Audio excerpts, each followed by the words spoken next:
युवा सांसद दुष्यंत चौटाला शुक्रवार को पिता की कर्म भूमि भिवानी पहुंचे, जहां उनका स्वागत भारी तादाद में एकत्रित हुए जजपा कार्यकर्ताओं ने किया। जहां उन्हें मिलने के लिए हजारों कार्यकर्ता पहुंचे, जहां चौधरी देवीलाल सदन पूरी तरह से सैकड़ों कार्यकर्ताओं से भरा नजर आया। वहीं इससे पहले चरखी दादरी में भी सांसद दुष्यंत चौटाला ने कहा कि पार्टी द्वारा 3 सदस्यों की नेशनल एजुकेटिव कमेटी गठित की है। ये कमेटी ही फैसला करेगी कि कौन सी पार्टी से गठबंधन करना है और सीटों का बंटवारा किस आधार पर होगा। फिलहाल जजपा अपने संगठन के विस्तार में लगी है, जो 28 फरवरी तक पूरा कर लिया जाएगा। लोकसभा की सभी सीटों पर चुनाव लड़ने के लिए पार्टी पूरी तरह से तैयार है। संगठन का गठन नहीं होगा। ठोरी करने वाले लोग हैं, उनको हमने भी नहीं लिया। मेरा आप सबसे ये निवेदन है कि उनकी सिफारिश लेकर आओ, जिनका नेता ये कहता है ठगी ठोरी मार के साधन दे दें। बुजुर्गों, युवा साथियों, हमने तो संगठन की सोच रखने वाले मजबूत और सामाजिक लोगों को साथ लेकर चलना है। एक निवेदन आप सबसे, जींद के उपचुनाव में 38,000 वोट आपको लाकर और यह साबित कर दिया कि हरियाणा प्रदेश में भारतीय जनता पार्टी के विरुद्ध अगर कोई मुख्य विपक्षी दल है तो मुख्य विपक्षी दल जननायक जनता पार्टी। ये लड़ाई है और ये बीजेपी वाले बहुत चालाक, इन्हें प्रचार शुरू कर दिया। पत्रकार साथी भी कई इस चीज को क्वेश्चन में पूछ लेते हैं मेरे से, यदि लोग कहते हैं छोटा वोट दुष्यंत का, बड़ा मोदी ने दे दी, गलती ना करी। ये बीजेपी की चाल है, इसमें फंसी हो ना, छोटा बड़ा कुछ नहीं, सारे वोट जेजेपी को देने। और आपको बताऊं क्यों देने हैं। बीजेपी के 7 सांसद चुनकर गए थे, एक आपके भिवानी के भी थे। 7 का हिसाब निकाल लो कितनी बार पार्लियामेंट में हरियाणा की बात रखी है। अगर मेरे से आते भी है तो मैं चुनाव नहीं लड़ूं।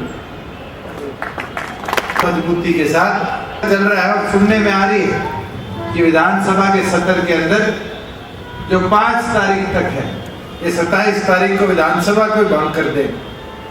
और अगर ऐसा होता है तो आप ये मान के चलो 40 दिन में लोकसभा नहीं, लोकसभा के साथ साथ विधानसभा के भी चुनाव हमारे सिर पे आ गए। और अगर उन परिस्थितियों को देखेंगे तो फिर चुनाव सिर पे, फिर तो कमर भी कसनी पड़ेगी। और जैसे कुश्ती में पहलवान कहते हैं ना, धोबी पछाड़ी मार के, वैसे अच्छी तरह पटकनी भी बीजेपी को देनी पड़ेगी। पर पटकनी देने के लिए आज से निस्वार्थ भाव से अपना कोई जरूरी काम है उसमें भी छोड़कर एक से एक ही लक्ष्य के साथ आगे बढ़ना पड़ेगा कि मेहनत करके प्रदेश में राज बनाना है। बुजुर्गों, युवा साथियों, ये प्रदर्शन स्वामीनाथन आयोग रिपोर्ट को छोड़ दो, मैं इनके 6,000 की बात की। ये 6,000 रुपए किसान के हाथ में एक झुंझुना पकड़ा दिया। चुनाव से पहले किसान खुश हो जाए। इन बीजेपी वालों से पूछो, 6,000 रुपए तो देते हो, 3,000 रुपए फसल बीमा के नाम के वापिस काट लेते। और फसल बीमा तो ऐसा जजिया है जो अंग्रेजों ने भी नहीं लगाया। अंग्रेज भी देखता था फसल खराब होगी तो पैसा नहीं ले, फसल नहीं आई तो दाना नहीं ले। और ये तो ऐसे लोग सत्ता में है, फसल उगे ना उगे पहले पीछे ले ले। और भिवानी में तो सबसे ज्यादा नुकसान, मैं जब भी दिशा की मीटिंग में जाता हूं हमेशा फसल बीमा का एजेंडा पे होता है कि इतने करोड़ रुपए आज भी बकाए किसानों के पड़े। और पिछले दिनों तो पूरे नॉर्थ इंडिया का रिपोर्ट कार्ड आया था कि 2300 करोड़ रुपए इकट्ठा किया गया एक साल में और पैसा बांटा 183 करोड़ रुपए। सोचो, जो 6,000 रुपए आपके खाते में डलाने की बात करते, क्या वो 3,000 रुपए फसल बीमा के अपनी जेब से नहीं भर सकते थे? आज नौकरियों के हालात है, ढिंढोरा पीट रखा है कि ईमानदारी से डी ग्रुप की नौकरियां दे दी। कोर्ट में 6 केसेस हैं, धीरे धीरे ग्रुप डी की भी पोल खुल जाएगी। मगर ये नहीं बताते कि उस 17,000 नौकरियों के लिए 18 लाख लोगों ने धक्के खाने का काम किया था। 1 साल में देंगे। पार्टी पूरी तौर पर मैदान में है। जिला वाइज मीटिंगें हमने शुरू कर दी है। प्रभारी पहले से ही नियुक्त थे। प्रभारी इस मंथ के अंत तक 25 तारीख का उनको टाइम दिया था। तो अपनी अपनी पर्सपेक्टिव डिटेल्स दे देंगे कि कौन कितना सक्षम है, किस पार्टी के कौन कौन टेंटेटिव कैंडिडेट्स हैं, और उसके ऊपर फिर पार्टी निर्णय कर 10 की 10 लोकसभा को मजबूती से लड़ेगी।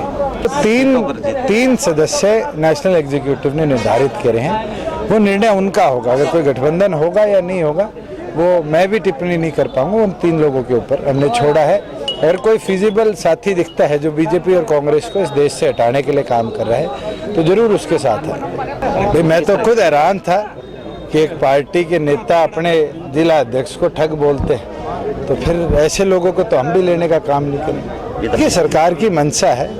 ये तो ध्यान आकर्षण प्रस्ताव तो हर विधायक का अधिकार है।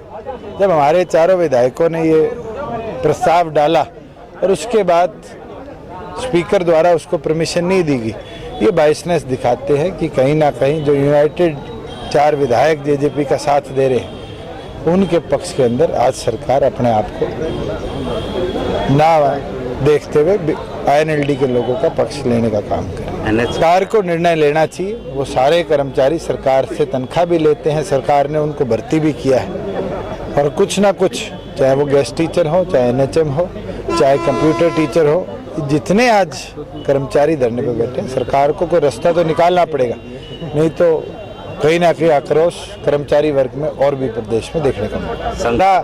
आंकलन है कि 28 तारीख तक संगठन का पूर्ण तरह से विस्तार करेंगे। तो अभी चुनाव डिक्लेयर होने दो। अगर मेरा बस चले तो मैं सबसे पहले मेरा आवेदन दूँ, मगर अभी तक तो चुनाव डिक्लेयर्ड नहीं है, और जब डिक्लेयर होंगे उसके बाद ये निर्णय लिए जाएंगे। चर्चा आप जैसे साथियों ने करी, मैं तो पहले दिन से इस चीज के फेवर में और इस बात को आपके माध्यम तक रख रहा था कि अभी हमारे संगठन का निर्माण है, और संगठन निर्माण के बाद नेशनल एग्जीक्यूटिव अगर कोई डिसीजन लेगी तो उसको हम मान्यता करेंगे। आज नेशनल एग्जीक्यूटिव ने 3 सदस्यों को ऑथराइज किया है कि ये 3 सदस्य कोई भी अलायंस के ऊपर डिसीजन ले सकते हैं।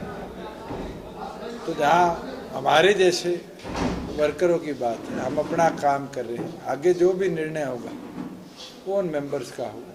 हम तो पूरी तौर पर 10 की 10 लोकसभा सीटों प्रिपेयर कर रहे हैं कि हम इंडिपेंडेंटली 10 की 10 लोकसभा सीटें लड़ेंगे। जब भी नेता प्रतिपक्ष आते हैं तो वो दूसरी पार्टियों की बजाय, सरकार की बजाय आपकी पार्टी को और परिवार को ज्यादा टाइम देते हैं। आज 3.5 महीने हो गए, हरियाणा प्रदेश में ना SYL याद आई, ना बीजेपी के घोटाले याद आए। अगर उनको तो कुछ याद आता है तो केवल मात्र जननायक जनता पार्टी याद। वो उन्होंने पिछले कुछ रोज पहले दादरी में कहा कि अपने ही पदाधिकारियों को ठगा, और उन्होंने कहा कि पैसे बटोर लिए हैं, उनको जिम्मेवारी लगा रहे हैं रैली के लिए। चलो, जो लोग हमें कहते थे कि ये पैसे लेने के लिए जींद आए हैं, अब कहते हैं कि पैसे बांटने के लिए जींद में वोट आए इनके। एक चीज तो स्पष्ट होगी कि अगर कोई ठगी ठोरी करने वाला बचा है तो वो आईएनएलडी में बचा है। जननायक जनता पार्टी में हमने तो ठगों को लेने का काम नहीं किया। आपने मंत्री अरविंद केजरीवाल का 2-3 बार नाम लिया है, तो क्या आम आदमी पार्टी से गठबंधन? मैं तो उनका हमेशा आभारी हूँ कि उनने जो जींद के अंदर दिग्विजय सिंह का समर्थन किया था, उसके लिए मैंने उनका धन्यवाद भी किया है और धन्यवादी रहूंगा भी कि उनके संगठन ने आकर और उनने स्वयं आकर हमारा साथ दिया था। मगर जहाँ अलायंस की बात है, मैंने स्पष्ट आपको अभी भी बताया कि 3 सदस्य कमेटी, उस कमेटी का निर्णय होगा। हम आज अपनी ओर से संगठन का विस्तार भी और संगठन की प्रिपरेशन 10 लोकसभा और 90 विधानसभा को इंडिपेंडेंटली लड़ने के लिए कर रहे हैं। अगर कोई इन फ्यूचर इस तरह की चर्चाएं होती है और देश के अंदर एंटी कांग्रेस, एंटी नेशनल कोई मूवमेंट शुरू होती है, तो जरूर जननायक जनता पार्टी भी उसका हिस्सा बनेगी। चरखी दादरी और भिवानी पहुंचने पर बुजुर्गों, महिलाओं व नौजवानों ने दुष्यंत का स्वागत किया। वहीं दुष्यंत चौटाला की मेहनत और कार्यशैली से प्रभावित होकर आज कई नए लोगों ने भी पार्टी का दामन थामा। नए पार्टी के जिला प्रधान के साथ प्रत्येक कार्यकर्ता ने एक सुर में कहा कि वे सभी कार्यकर्ता एक हैं और सत्ता के दरवाजे तक पहुंचाकर ही दम लेंगे। चौधरी न्यूज एजेंसी के लिए चरखी दादरी से अनिल लहरी के साथ भिवानी से रण सिंह गाढ़ा की रिपोर्ट। इस क्षेत्र की सबसे पहले खबर पाने के लिए चौधरी न्यूज एजेंसी चैनल को सब्सक्राइब करें और बेल आइकन को दबाना ना भूलें।